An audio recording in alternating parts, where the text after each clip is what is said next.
Hey guys, this is Mallory from Mallory's Crafty Corner. Today we are making a witch hat for upcoming Halloween.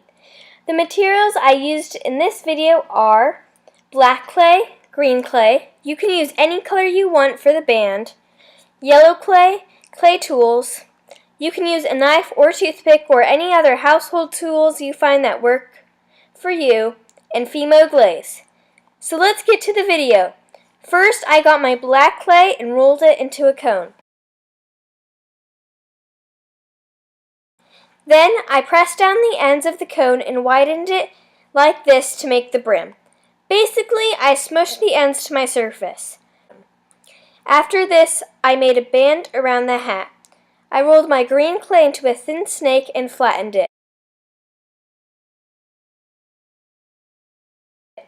If it's uneven, you can cut the sides so it's straight.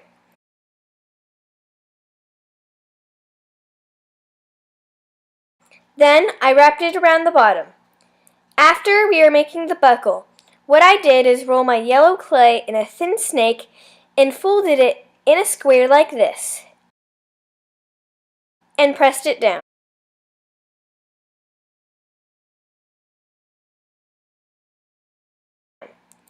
Now I'm working on the details. I bent the tip on the top, and after I tried to make the brim look wrinkly. What I did for this technique is use a dotting tool, pencil, or other tool to bend it in, like so.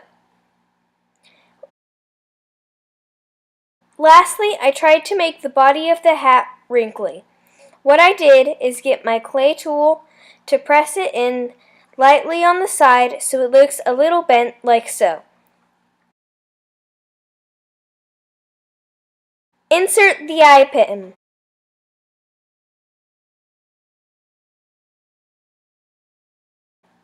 Then I baked my charm for 20 minutes at 250 degrees depending on my clay's baking instructions. Lastly, I glazed my charm. Thanks for watching! Please like and subscribe down below.